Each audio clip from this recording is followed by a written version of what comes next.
हमारे अंदर भी वस्त्र नहीं रहता है, किसी को नाक फणी दिया जाता है। 12 साल में एक बार मेला लगता है। यही मेरा धर्म है। न माँ बाप है न कुछ, हमने छोड़ के 40 साल हो गया। किसी को कपड़े का अधिकार ही नहीं रहता है। भस्म लगाने का हमारा अधिकार है। आसमान हमारा पिता है, माँ धरती माता है, और दिशाएं जो है हम लोगों की कपड़ा लगता है। महाकुंभ 12 वर्ष में लगता है। महाकुंभ क्यों मनाया जाता है, क्यों लगता है, इसमें स्नान करने से आम इंसान को क्या फायदा होता है और साधु महात्माओं को यहाँ पर आगमन क्यों होता है, पूरी जानकारी इस वीडियो में देंगे। वीडियो को लाइक करें, शेयर करें। अगर आप हमारे चैनल को पहली बार देख रहे हैं तो सब्सक्राइब कर लें। हम महाकुंभ प्रयागराज के बारे में जितनी हो सके उतनी जानकारी आप सब तक उपलब्ध करा सकें।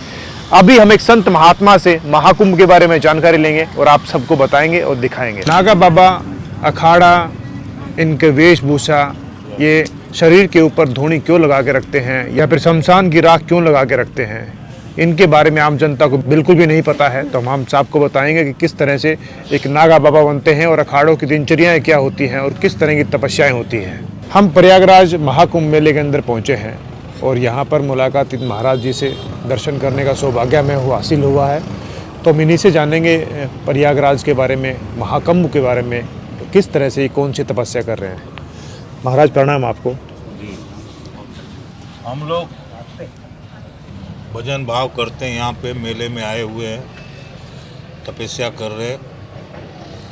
और तपस्या तो चली रही है, लेकिन मेन मेला है, कुंभ मेला है। कुंभ मेला की वजह से आए हुए हम जूनागढ़ से आए। मेरा नाम श्री दिगंबर ईश्वर गिरी है। जूनागढ़ गिरनार से आए हैं। जूनागढ़ पड़ता है तुम्हारा गुजरात के अंदर पड़ता है, और मैं यहाँ आया हूँ और भजन तपस्या भी कर रहे हैं। अगिन दूना तप रहा हूँ और 1-1.5 महीना हम लोग रहेंगे यहाँ। इसके बाद यहाँ से काशी जाएंगे। काशी पे पहला स्नान करके शिवरात्रि का स्नान करेंगे, वहाँ तपस्या करेंगे गंगा के किनारे। फिर उसके बाद जहाँ से आए वहाँ निकल जाएंगे हम लोग। महाराज जी, ये महाकुंभ होता है, ये क्यों लगता है, मतलब क्या विशेषता होती है महाकुंभ के अंदर?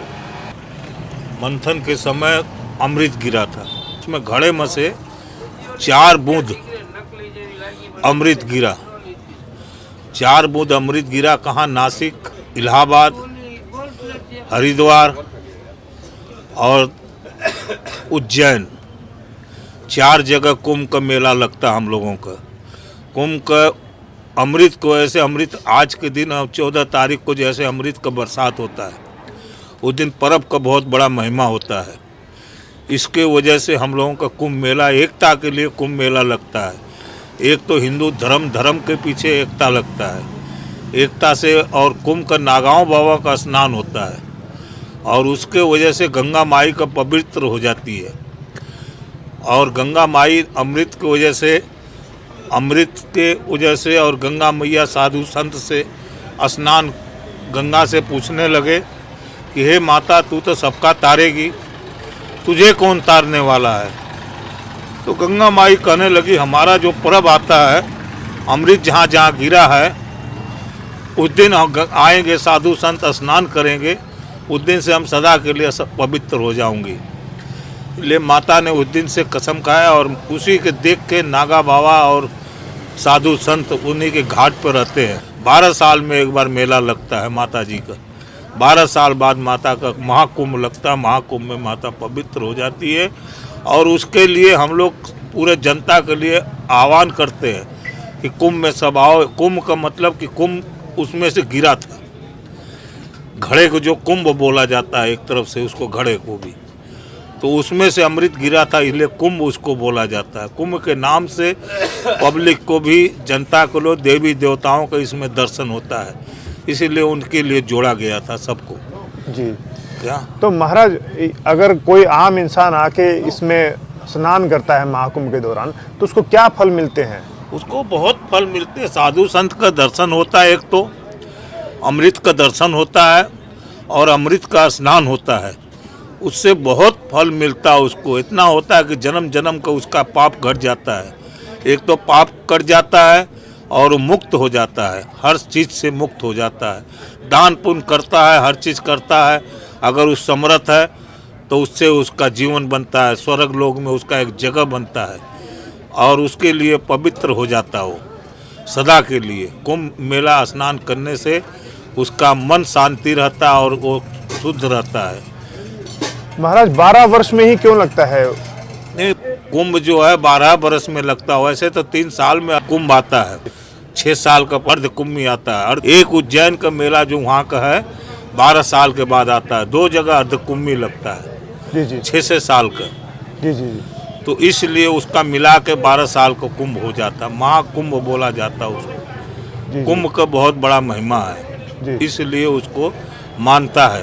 कुंभ के एक बार सभी का मिलन हो जाता है। जी जी जी जी कुंभ में जो पब्लिक आने चाहते हैं उनका भी शुद्ध हो जाते हैं और उनसे मिलन हो जाता है। जी। जो साधु संत कभी नहीं मिलते हैं 12 साल बाद उनका मिलन हो जाता है, इसलिए कुंभ लगता है कि एक फिल्मी डायलॉग भी है, कुंभ के मेले बिछड़े हुए कुंभ के मेले में मिलते हैं आगे। हाँ।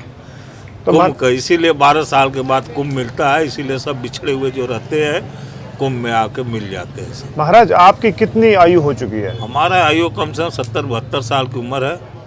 तो आप जो ये अखाड़ा संस्था है, संगत है, इनसे कब जुड़ा हुआ था? ये शंकराचार्य जी से जुड़ा हुआ है। ये शंकराचार्य जी ने नई फौज बनाए थे, नागा फौज, तब से जुड़ा हुआ। आज से बहुत उम्र हो गई इसकी। हमारे जब शंकराचार्य आए थे 500 ईस्वी में, तब से जुड़ा हुआ है। तो आपका लगाव कब हुआ इस तरफ?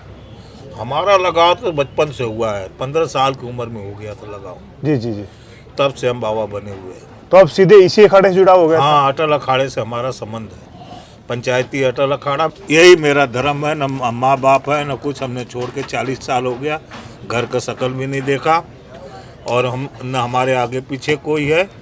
हम लोग महात्मा लोग हैं, नागा बाबा श्री दिगंबर हूँ मैं, इसीलिए हर हर महादेव। जनता के लिए हमारा आशीर्वाद है। कोई भी है कुंभ में आए, कोई तकलीफ नहीं, कोई ऐसा नहीं, सब कोई भी आ सकता है। बिना बुलाए कुंभ है, इसमें कोई भी आ सकता है, सभी के लिए हमारा स्वागत है। महाराज एक आखिरी सवाल पूछना चाहूँगा। हाँ। जो अखाड़ों में जो दिनचर्या होती है वो क्या होती है? दिनचर्या होता है, दिन भर ऐसे ही जाता है तपस्या भजन में, और शाम को आरती पूजा वंदना होती है हम लोगों की। उसके बाद सब रात हो जाती है। रात को जिसकी इच्छा जो भजन करे वो करे। जो परिवार में जो काम होते हैं रोटी बनाने के, ये सब क्या कुंभ जो अखाड़े हाँ, से इसके जुड़े? लिए भंडारी होते हैं, हमारे तरफ से भंडारी होते हैं बनाने वाले। साधु संत भी अपना बना लेते हैं, खाते हैं, अच्छा। इसलिए अपना उसमें कोई ऐसा नहीं है। इसमें भंडारी भी आते हैं, हमारे तरफ से भंडारी होते हैं, साधु संत भी होते हैं और बाहर से भी आते हैं, वो भंडारी बनाते हैं और खिलाते हैं हम लोग। तो संत लोग पूरे भारत में भ्रमण करते रहते हैं? पूरे भारत में, विश्व में भ्रमण करते हैं साधु संत। विश्व हमारे जो साधु हैं पूरे विश्व में मिलेंगे। विश्वनाथ विश्व के अंदर है, जगन्नाथ जगत के स्वामी है, इसीलिए भोलेनाथ के नाम से चलते हैं सब। नागा बाबा जो होते हैं एक शंकर का रूप होते हैं, इसलिए वो कहीं भी भ्रमण कर सकते हैं। जी। तो महाराज इनके लिए छूट होता है। जी महाराज, आप लोग तन पे शरीर पे क्या लगा के रखते हैं? हम लोग भस्म लगाते हैं। तो भस्म लगाते हैं, कुछ धूना का भस्म होता है, कुछ शमशान की भस्म होता है। इससे हमारा एक कपड़ा है, क्या हमारा एक कपड़ा है, हम लोग इसी को कपड़ा मानते हैं। इससे तब और इससे बहुत हम लोगों को ऊर्जा मिलता है। ऊर्जा मिलती है। हाँ जी। तो आप लोग वस्त्र कभी नहीं पहनते? नहीं, वस्त्र पहनते नहीं है। एक सन्यास होता है, एक नागा बाबा होते हैं जो वस्त्र बिना वस्त्र होते हैं। हम लोगों को वस्त्र नहीं, एक लगोटी दिया जाता है किसी किसी को। जो श्री दिगंबर होते हैं उनके पास कुछ भी नहीं रहता, जैसे जैनों में नंगा रहते हैं, अच्छा। ऐसे ही हमारे अंदर भी नागा बाबा होते हैं।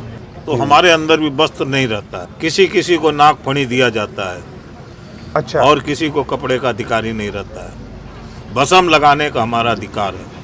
ये कौन कहता है कि आपको लंगोट लगाना है या फिर आपको नागफणी लगाना है? गुरु हमें आपके? कोई कहता नहीं, गुरु का आज्ञा रहती है कि आप अगर आपको अड़चन है, कोई ऐसा है तो आप लगा सकते हो, उसमें कोई रुकावट नहीं है। जी। और आप संन्यास अगर लेते हो, नागा बाबा जब पुकार कराते हो, तो उसमें कपड़ा का अधिकार ही नहीं रहता, उसमें भस्मी लगा सकते हैं। तो बाबा आसमान हमारा पिता है, माँ धरती माता है, और ये दिशाएं जो है हम लोगों की कपड़ा लगता है। बाबा एक आखिरी सवाल है, नागा बाबा बनते कैसे हैं? बनते हैं, क्रिया होती है इसकी हम लोगों को।